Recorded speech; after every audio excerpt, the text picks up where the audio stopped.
ओम शांति। ओम शांति। Good evening. Good evening. मेरे को इतने सभी स्टूडेंट्स, टीचर्स, प्रिंसिपल्स सबको देखकर इतना अच्छा लग रहा है। मैं कह सकता हूँ कि ये बिल्कुल यूनिक एक्सपीरियंस है मेरे लिए, क्योंकि ये जो 7 अरब सत्कर्म करने का जो अभियान है, हमने देखा है कि जितना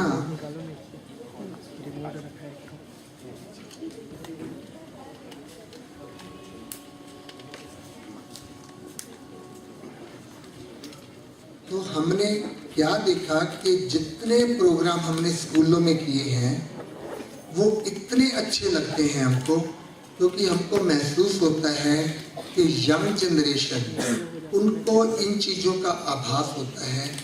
वो चाहते हैं अंदर से कि नई दुनिया, जो सुखमय दुनिया, खुश भरी दुनिया होनी चाहिए, हमारे में समाज में परिवर्तन होना चाहिए। और जब मैं स्टूडेंट्स से मिलता हूँ इतना मेरे को अच्छा लगता है, इतना वो दिल खोलकर कहते हैं कि हम इसमें योगदान देंगे। तो आज जब मेरे को मालूम पड़ा कि बहुत से स्कूलों के जो सीनियर स्टूडेंट्स हैं, उनके टीचर्स, उनके पेरेंट्स, उनके प्रिंसिपल्स सभी आए हैं, तो मेरे को लगा, क्योंकि मेरे को फील हो रहा था कि स्कूलों में प्रोग्राम करने हैं तो कैसे करें, क्योंकि इसमें तो समय चाहिए, मेरे पास समय नहीं है। मैं पिछले 4.5 महीने से भारत में हूँ।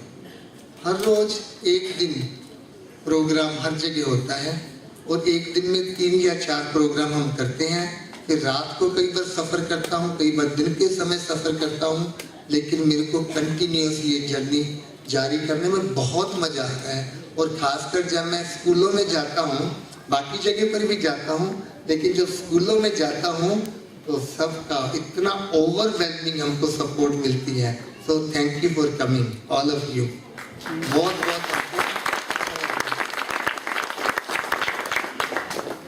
मैंने अपने जीवन की भी छोटी छोटी, हम कई बार कहते हैं वो वर्ल्ड ट्रेड सेंटर का हादसा मुझे से बड़ा था, लेकिन हमने देखा है ये नहीं है कि उस घटना के कारण से आप हैं या आपका जो शो होता है, पर हमने क्या देखा कि जो घटना के समय जो हमारी लाइफ रही होती है वो आपके सामने आती है।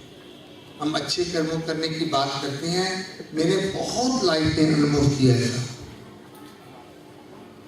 कि जब हम अच्छे कर्म करते हैं उसका कहीं ना कहीं हमको अंदर ही अंदर फायदा मिलता रहता है। अभी मैं छोटा था, क्लास का मॉनिटर था, तो मैं एक लड़के को देखता था, वो उदास रहता था। तो मैंने एक दिन उससे पूछा, उदास क्यों रहते हो? तो वो कहने लगा कि मैं गरीब हूँ, बहुत गरीब हूँ, और मेरे को मैथमेटिक्स बिल्कुल भी समझ नहीं आता है, इसलिए मैं चिंतित रहता हूँ। तो मेरे से रहा नहीं गया, मैंने उसको कहा स्कूल के बाद मैं तेरे को पढ़ाने आऊँगा। तो मैंने उसको स्कूल के बाद उसको जाकर पढ़ाना शुरू कर दिया। तो मुझे अभी भी उसकी माँ की आंखों में जो प्यार मेरे लिए फील होता था, मेरे को तो कभी भी याद आता है। उस माँ की आंखें इतनी प्यार भरी, जैसे दुआएं देती थी, कहती थी कि लोग गरीबों के पास भी जाना नहीं चाहते हैं और आप मेरे बच्चे को मेरे घर पढ़ाने आए हैं। इतनी उसके दिल से दुआएं निकलती थी, कई बार मेरे को खाना भी खिलाती थी, तो मेरे को बहुत बहुत अच्छा लगता था। लेकिन कई बार हम सोच लेते हैं अच्छा मैंने उसके लिए अच्छा किया, लेकिन मेरे साथ क्या हुआ, क्योंकि मैं उसको पढ़ाने लगा तो मेरा मैथमेटिक्स भी अच्छा होने लगा। तो हमेशा मेरे को मार्क्स बहुत अच्छे आते थे मैथमेटिक्स में।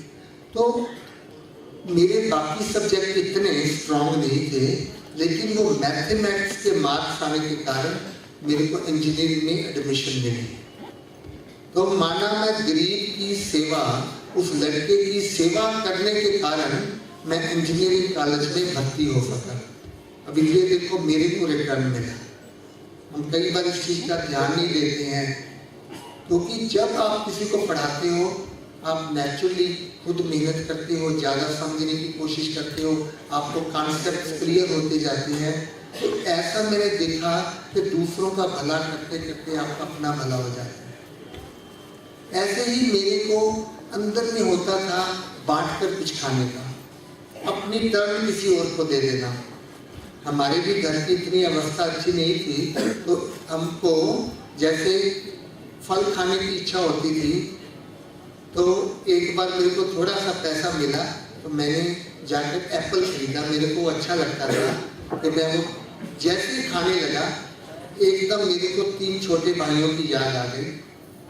तो मेरे को लगा कि उनको भी तो एप्पल नहीं मिलते हैं, तो मैं वो एप्पल खाया नहीं, घर लेकर आया, फिर तीनों भाइयों को बुलाया और हमने बांटकर चौथाई हिस्सा सभी ने खाया। हम इतने खुश थे। बाद में 2-3 घंटे हमने खेल कूद किया और मेरे को ये पक्का पता चला कि अगर मैंने अकेले में वो एप्पल खाया होता इतना मजा नहीं आता जितना बांट कर खाने में आया। तो इस तरह के मेरे को लाइफ में कई तरह के अनुभव होते थे। हम घर में खाना, सब कोई गरम गरम खाना चाहता है। उन दिनों में रेफ्रिजरेटर वगैरह तो नहीं होते थे, तो मदर जब खाना बनाएगी, जब गरम गरम बनेगा तभी तो सब खाएंगे। तो हम टर्न बनाते थे कि आज पहले ये खाएगा, कल वो खाएगा। तो मैं क्या देखता था, जब मेरी टर्न पहले खाने की होती थी मेरे छोटे भाई रोने लग जाते थे, उनको भूख लगी होती थी। फिर मैं उसे देखा नहीं जाता तो उनको मैं उनकी टर्न अपनी टर्न उनको दे देता था। और भूख मेरे को भी लगी होती थी, फिर मैं बाहर जाके कुछ ना कुछ गीत गाने लगता था या कुछ पढ़ाई करना शुरू कर देता था। कुछ ना कुछ मैं कर लेता था ताकि मेरे को वो भूख का एहसास ना हो। तो ऐसे बार बार होने के कारण मैंने ये निर्णय ले लिया कि मैं एंड में ही खाना खाऊंगा। और एंड में जब मैं खाता था मैं अपनी मदर को देखता था कि वो खाना खाती है, उसके थोड़े दांत ठीक नहीं है, थोड़ा मुश्किल से खा पाती थी। तो मैंने कहा, क्योंकि वो ठंडी रोटी खाती थी, मैंने कहा अच्छा मेरे को पेड़ी बना देना, मेरे 3-4 रोटी मैं तेरे को बना कर खिलाऊंगा। तो देखो मैंने वो काम करना शुरू कर दिया। तो माँ की कितनी दुआएं मेरे को मिलती थी। और जब मैं अमेरिका आ रहा था, ये छोटेपन की बात है, लेकिन जब मैं अमेरिका आ रहा था, मैं 77 में 25 ईयर्स का था, जब मैं वजाई ले रहा था तो उसकी आंखें भर आई। तो सिर्फ यही शब्द उनके मुख से निकले, अभी मेरे को रोटी कौन बना कर खिलाएगा। देखो याद रहा। तो ये छोटी छोटी चीजें हम जो करते हैं उसकी कितनी बड़ी वैल्यू है। अभी मैं ये कह सकता हूँ क्योंकि मैं अमेरिका में गया, बड़ा मैं सक्सेसफुल भी रहा हूँ हर प्रकार से। स्पिरिचुअलिटी भी, ब्रह्मा कुमारी के साथ मैं पिछले 40 वर्षों से जुड़ा हूँ। जैसे मैंने इंजीनियरिंग पास की मैं ब्रह्मा कुमारी के पास आ गया और मेरे को यही था कि ज्ञान और योग का प्रैक्टिकल एप्लीकेशन क्या है। क्योंकि एज एन इंजीनियर हम 2 चीज़ें करते हैं, एक तो सिंप्लीफाई करना, हर चीज़ को सहज करके बताना कॉमन आदमियों को। कई बार कहते हैं कि engineering is a common sense, nothing but common sense. तो माना कॉमन आदमियों को समझा पाना, तो ये भी एक इंजीनियरिंग का एक पर्पस है। और दूसरा है एप्लीकेशन का, कि जो हमारे पास है जब तक उसको हम अप्लाई नहीं करते हैं डे टू डे लाइफ में, उसकी कोई वैल्यू नहीं है। तो ऐसा मेरे को लगता था कि ज्ञान और योग में जो करता हूँ उसकी वैल्यू क्या है कि मेरे में एफिशिएंसी बढ़ेगी। मेरे को कभी नहीं लगा स्पिरिचुअलिटी, कई बार स्पिरिचुअलिटी को हम डिफेंसिव जैसे फोर्स होती वैसे बना लेते हैं कि भगवान हमारी रक्षा करेगा, हम ये स्पिरिचुअलिटी में जाएंगे, भगवान की याद करेंगे, वो रक्षा करेगा। मेरे को होता था अगर भगवान रक्षा करने वाला है तो मैं अगर उसका बच्चा हूँ, तो जैसे मेरे माँ बाप का डीएनए मेरे में होता है, शरीर में होता है डीएनए, सिमिलैरिटीज होती हैं। तो अगर मैं आत्मा, भगवान परमात्मा है, तो परमात्मा का डीएनए मुझ आत्मा में है। अगर वो प्यार का, शांति का, सागर है, तो I am image of love and peace and happiness, ऐसा मेरे को फील होता था कि I have God's DNA in me, I have God's genes in me. तो इस कार्य से मेरे को लगता था मेरे को कैसे महसूस हो मैं परमात्मा की संतान हूँ अगर मैं जो परमात्मा करता है वो मैं करता हूँ, और परमात्मा सबकी रक्षा करता है तो मैं भी दूसरों की रक्षा करूँ। परमात्मा सबको प्यार करता है, मैं भी सबको प्यार करूँ। ऐसा मेरे को लाइफ में चलता था। मैं अमेरिका में भी गया, मेरे को होता था आप काम करते चलो, कहीं ना कहीं आपको उसका रिजल्ट जरूर मिलेगा। याद है कि जब एक बार हमको प्रमोशन की बात आई तो एक अमेरिकन था, एक मैं था। मेरी क्वालिफिकेशन थोड़ी ज़्यादा थी उससे, लेकिन फिर भी प्रमोशन उसको मिल गई। तो मेरे को थोड़ा सा तो ख्याल आया कि ऐसा क्यों है, लेकिन फिर मैंने कहा देखो आप फील नहीं करो, क्योंकि आपकी लैंग्वेज, देखो मेरे को प्रॉपर इंग्लिश भी नहीं बोलना आता था, कल्चर का भी कुछ मालूम नहीं था, तो लगता था वो बॉस है मेरे बैठ के क्या करेगा, बोर होगा ना मेरे साथ, मैं चुप रहूंगा, कुछ बोल तो पाऊंगा ही नहीं। और दूसरा उसका कल्चर सेम है, उसकी इंटरेस्ट सेम है, उनसे वो बातें करेगा, उनका टाइम अच्छा पास होगा, इसलिए उसने उसको चुन लिया है, तो मेरे को नहीं चुना। तो मैंने कहा अच्छा मेरे में ये वीकनेस समझ लो, मेरे में डेफिशिएंसी समझ लो, कुछ भी कहें हम तो I can make up for it. अच्छा मैं 10-15% ज़्यादा काम करूँगा दूसरों से, बस मैं काम पर जल्दी आ जाता था, लेट काम से जाता था और सब खुशी खुशी काम करता था, क्योंकि किसी ने मेरे को कहा तो नहीं था, I took it upon myself, I will do extra work. अभी एक्स्ट्रा वर्क करते करते हमने क्या देखा कि लोग धीरे धीरे मेरे से दोस्ती करने लगे, उनको लगा ये काम भी करता रहता है।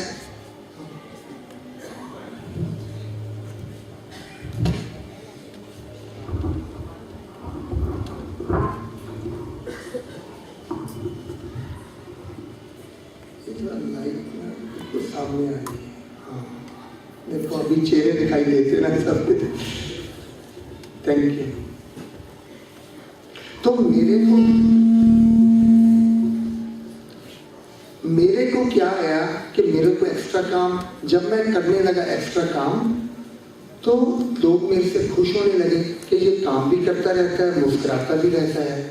अभी एक बार क्या हुआ, उनकी मीटिंग हुई, तो मीटिंग में मैं तो नहीं था, लेकिन एक बात में वो अटक गए। अभी नेचुरली अगर मैं 10-15-20% काम ज़्यादा करता हूँ, I know more about things, तो उन्होंने कहा why don't we call Ram, so they called me, और उनको जो भी प्रॉब्लम थी कहते हैं do you know about it. मैंने कहा हाँ ये तो बड़ा सिंपल है, आई रिजॉल्व द इश्यू।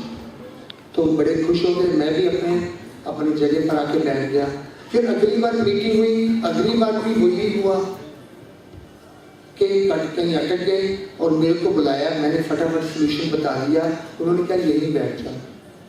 और फिर जब भी कोई क्वेश्चन होता था आई हैड द आंसर। माना आपने एक्स्ट्रा काम किया, आपको प्रमोशन नहीं मिली, आपको धन नहीं मिला, लेकिन जो एक्सपीरियंस आपने गेन किया nobody can take it from you.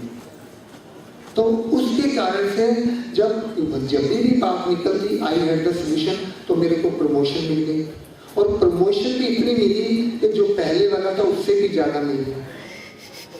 हम सभी प्रोजेक्ट मैनेजर थे, एयरपोर्ट पर काम करते थे, but I became first amongst equal. ये होता है ना थोड़ा सा। तो मैंने फिर देखा अभी दूसरी प्रॉब्लम जेलसी की, क्योंकि नेचुरली कहा तो मैं छोटा था, भी ऊपर चला गया, लोगों को पसंद नहीं आएगा। तो मैं देखता था जितनी मेरी अकम्पलिशमेंट होती थी दे विल डाउनप्ले इट, और छोटी सी गलती हो जाती थी दे विल एम्पलीफाई इट, बड़ी बड़ी बढ़ा चढ़ा के बातें करते थे।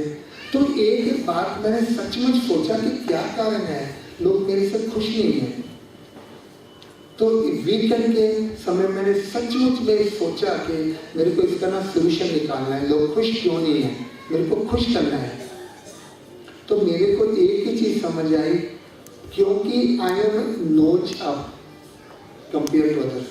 लेवल फील्ड है ना, मैं थोड़ा सा उभर रहा हूँ, वो लोगों को चिढ़ता है, इस कारण से मेरे से लोग खफा रहते हैं। तो मैं सोचता भी इसका क्या करूँ, should I bring myself to be down, I bring nose down. लेकिन थोड़ा सा अंदर से डर भी लगता है उसका कि I will lose my relevancy, लोग मेरी रिस्पेक्ट कम करेंगे, वो कहेंगे आप हार गए। नहीं होता ना, लोग कहते हैं आ गए ना ठिकाने पर, बड़े बनते थे, होता है कि नहीं ऐसा? तो मेरे को अंदर में आया भी वो जरूर, लेकिन बस वही जो स्पिरिचुअलिटी का देखो फायदा कैसे होता है, मेरे को अंदर में फील होता था परमात्मा मेरे को प्यार करता है, सारे परिवार वाले मेरे को प्यार करते हैं, I have self confidence, I love my self, I have self respect. अच्छा थोड़ी सी मेरे को कमी हो जाएगी, कोई बात नहीं, मैं उसको ले लूँगा, आई विल एक्सेप्ट इट। तो मैं मंडे को जाकर एक प्रोजेक्ट उठाया, किसी को दे दिया, मैंने कहा please could you help me, I don't know that much about it, may be you know about it. तो डर तो मेरे को ये था कि I will face the sarcastic smile, है ना, वो बनाएंगे मुंह, आ गए ना हमारे पास अभी वापस। लेकिन तुम्हारी सरप्राइज को इतना खुशी खुशी उन्होंने वो प्रोजेक्ट लेके शुरू कर दिया। फिर मैं दूसरे के पास गया, उसको एक प्रोजेक्ट दे दिया, फिर तीसरे के पास गया, उसको दे दिया, ऐसे मैंने 4-5 प्रोजेक्ट बांट दिए लोगों को, और सब खुश होकर करने लगे। अभी वैसे तो डर ये लग सकता था, अभी सबको सब काम मिल गया, अभी आप क्या करेंगे, आपकी क्या वैल्यू रहेगी। लेकिन that's the time I learn to go in the unknown territory, माना जहां कोई नहीं गया, एक्सपेंड द होराइजन, माना जहां जिसकी जरूरत नहीं होती, क्योंकि नॉन टेरिटरी होती है, वही ईर्ष्या है, वही द्वेष है, वही कॉन्फ्लिक्ट है, वही लेग पुलिंग है।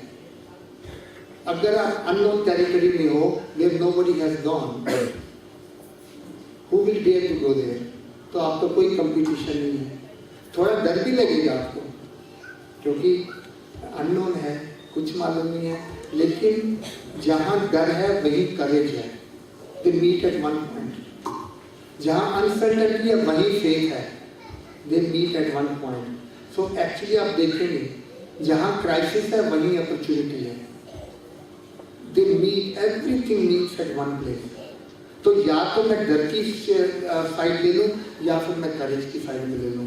तो मैंने देखा है, if you are ready to fail, क्योंकि अननोन टेरिटरी में फेल हो सकते हो ना, if you are ready to fail, 95% chances are you will not fail. तो ऐसा मेरे को आई लर्न टू, तो मैंने वो जो नई नई चीजें हमेशा लेके आता था, नई प्रपोजल लेके आता था, तो लोग मेरा मजाक उड़ाते थे शुरू में, लेकिन धीरे धीरे कॉन्सेप्ट क्लियर होता जाता था, they will keep on accepting my idea. तो क्या हुआ, I kept on going in the unknown territory and made it known. और जब दूसरे करना चाहते थे वो देखते काम को, फिर मैं I will go in the another unknown territory. So keep on expanding your horizon, keep on expanding your capacity. वो मैंने सीखा लाइफ में कि कभी डरो नहीं अच्छे काम करने से। तो अच्छे काम करने से, मेहनत करने से आपको रिजल्ट ना मिले ये हो नहीं सकता, गारंटी है, लेकिन समय लग सकता है, डिफरेंट फॉर्म हो सकती है, किसी दूसरों के द्वारा आपको एडवांटेज मिलेगा, बिल्कुल मिलेगा जरूर। तो ऐसा मेरे को लाइफ में होता था, लोगों की मदद करते रहो, कभी डरो नहीं मदद करने से। अभी देखो वर्ल्ड ट्रेड सेंटर का, वहां भी ऐसा होता था, लोगों को पता था मैं मेडिटेशन करता हूँ, तो कभी कभी मेरे को प्रॉब्लम उनकी होती थी, मेरे पास आके पूछते थे क्या करें क्या, तो मैं उनको थोड़ा बहुत बताता रहता था। तो जब प्लेन टकराया, we were in the first tower, हम 64th फ्लोर पर थे, टावर दोनों थे, टावर 110 फ्लोर के, शायद सबको मालूम होगा ना, देखा होगा। तो जब पहले प्लेन टकराया तो हमको लगा कि शायद अर्थक्वेक आया है, क्योंकि बिल्डिंग एक तरफ से शेक अप हो, इधर गई, फिर उधर गई, फिर इधर गई, लेकिन 2-3 बार इधर होने के बाद खड़ी हो गई। तो लगा ये अर्थक्वेक तो नहीं है, क्योंकि अर्थक्वेक में तो ऑसिलेशन होती रहती है बहुत समय तक। तो लगा कि छोटा मोटा कोई प्लेन टकरा गया होगा, हो सकता है पायलट का हार्ट फेल हो गया, बस यही बुद्धि में था। अभी क्वेश्चन था रुके कि चले, पहले कहते हैं चलना चाहिए, कई कहते हैं इंस्ट्रक्शन आनी चाहिए तब हमको स्टेप लेना चाहिए, लेकिन हमने सोचा कि हमको चलना चाहिए, तो हमने चलना शुरू कर दिया। तो थोड़े समय के बाद लोग बोलने लगे सेकंड प्लेन, सेकंड बिल्डिंग, तो दूसरा प्लेन आकर दूसरी बिल्डिंग से टकराया। वो तो कईयों ने लाइव भी देखा होगा टेलीविजन पर। और हमने सब लोगों को चुप कराया कि डोंट पैनिक। और फिर क्या हुआ, थोड़े समय के बाद दूसरा टावर कोलैप्स होना शुरू हो गया। तो जब तक वो कोलैप्स होता रहा, वो देखो वो टकराया बाद में था, कोलैप्स पहले हुआ वो। तो जब तक वो कोलैप्स होता रहा, हमारा टावर पूरी तरह से शेकअप होता रहा और माना जमीन हिल रही है, प्लास्टर गिर रहा है, छत से, दीवारों से, वो पाइपलाइन होती है एक दूसरे से टकरा रही हैं। बड़ा अजीब सा वातावरण था। तब भी था, लोगों को दहशत आने लगी। और फिर जो मलबा था उसके टावर का, उसके कारण से हमारी सीढ़ी ब्लॉक हो गई। फिर हमको दूसरी सीढ़ी में जाना था। लोग प्रश्न करते हैं आपने लिफ्ट नहीं यूज की, है ना? अभी आपको मालूम हो या ना मैं बताऊं कि इमरजेंसी में कभी भी लिफ्ट यूज नहीं की जाती है। और मैं समझता हूँ आपको कारण मालूम होगा। है कारण मालूम है? क्या कारण होगा? बंद हो जाएगा। क्या कारण हो सकता है? कैसे कैसे बंद हो जाएगा? तो पावर इलेक्ट्रिक पावर कभी भी फेल हो जाए, you could be in between the floors, you can get stuck. और मैकेनिकल फेलियर भी हो सकती है इधर उधर हिलने से। इसलिए लिफ्ट कभी भी यूज नहीं की जाती, इमरजेंसी स्टेयर यूज की जाती है। तो हमने सेकंड स्टेयर में गए और थोड़े समय के बाद क्या हुआ, जो पाइपलाइन थी वो टकरा रही थी तो वो टूट गई। तो पानी बहुत तेजी से सीढ़ियों में आने लगा। इतना तेज आ रहा था कि अगर हम हैंडरेल को जोर से नहीं पकड़े तो बह जाएंगे। और फिर धीरे धीरे करके हम उतर रहे थे। फिर मालूम पड़ा कि हमको वो स्टेयर भी छोड़कर तीसरी में जाने का है, क्योंकि वो स्टेयर्स नीचे से टूट गई। फिर हमको लास्ट में कॉरिडोर में से गुजरना था जहाँ बिल्कुल एकदम अंधेरा था। हमारे ऊपर पानी गिर रहा है, पानी हमारे पाँव के नीचे है, कपड़े भीगे हुए हैं। हम दीवार का सहारा लेते लेते बिल्कुल अंधेरे में हम जा रहे हैं। और कभी कभी कोई फ्लैश लाइट ऑन करता था तो दिखाई पड़ती थी कि बिजली की तारें हमारे सर के ऊपर मंडरा रही हैं। तो एकदम अभी एक दो वायर्स में भी अगर करंट होता तो कुछ भी हो सकता था, पर कुछ हुआ नहीं। हम झुकते हुए दीवार का सहारा लेते लेते हम तीसरी सीढ़ी में गए और वहाँ से हम नीचे आए। फिर हमको बाहर निकले हुए सिर्फ 4-5 मिनट हुए थे। तो हमको फील हुआ कि हमारी जो अंदर से जमीन हमारे नीचे हिल रही है। तो हमने पीछे मुड़ के देखा, हमारा टावर भी गिरना शुरू हो गया था। तो हम वहाँ से भागे। इतना नज़दीक थे कि अगर टावर को टॉपल हुआ होता हम उसके नीचे आ जाते। लेकिन टावर सीधा गिरा, लेकिन उसका जो मलबा था हमारे पीछे भाग रहा है। मलबे का पाउडर होता है, वाइट सा पाउडर, वो पीछे भाग रहा है, हम आगे भाग रहे हैं। हम तो सीमा से पार थे, लेकिन वैसे हमारा चेहरा, सर हमारा वो पाउडर से ना वाइट हो गया था, एकदम धूल से भरा हुआ था। तो हम आगे गए, हमने कहीं जाके हाथ पाँव धोए। मुझे अभी भी याद है जब हम वहाँ दूसरी बिल्डिंग में किसी में गए, जाकर उसने बताया कि हम वहाँ थे। वहाँ के लोग ही रोने लगे देख कर ये सारी बातें। तो वैसे कई लोग मेरे साथ थे, वो मेरे को छोड़कर नहीं जाना चाहते थे। वो कहते हैं जब तक हमको सेफ्टी पूरी नहीं मिलती हम आपके साथ ही रहेंगे। तो हमारा सेंटर है वहाँ पे 8-10 किलोमीटर की दूरी पर ब्रह्मकुमारीज का। तो वहाँ मैं उनको लेकर आया, उनको खाना खिलाया, थोड़ा मेडिटेशन कराया। फिर जब रात को ट्रेन चलने लगी तो हम सभी घर आ गए। अभी अगले दिन ही बहुत से लोग मेरे से को इंटरव्यू के लिए कॉल करने लगे, टेलीविज़न के, न्यूज़पेपर के। तो क्या वो पूछते थे, एक तो ये कि आपका इतना बड़ा जो हादसा हुआ, आपको भी रिवेंज लेने की फीलिंग आती होगी, आप कैसे लेंगे, क्या करेंगे उनके प्रति। तो मैंने उनको यही कहा, we have to stop the cycle of revenge. आज आपने, उन्होंने बदला लिया, कब हम लेंगे, परसों वो लेंगे, लोग मरते रहेंगे और हम बदला कब खत्म करेंगे ये सिलसिला बदलने का। We have to start the cycle of forgiveness, क्षमा। कहीं ना कहीं तो क्षमा करना होगा। तो ऐसे बोलता था। अगला प्रश्न वो पूछते थे कि आपको डर लगा होगा कि जब आप नीचे ही, क्योंकि 1.5 घंटा हम टावर में थे और हो सकता है कि आप वहीं रह जाते, ऐसा पॉसिबिलिटी थी। तो आपको डर लगा होगा कि शायद आप बचकर निकल नहीं पाएंगे। तो मैं नोट करता हूँ अपने वो 1.5 घंटे में 1 सेकंड भी मेरे को डर नहीं आया। तो मैं उसका कारण ढूंढता हूँ कि क्या कारण हो सकता है। तो एक ही कारण मेरी बुद्धि में आता है, क्योंकि मैं दूसरों की मदद में लगा हुआ था, मेरा अपना भय, फियर मटीरियलाइज नहीं हुआ।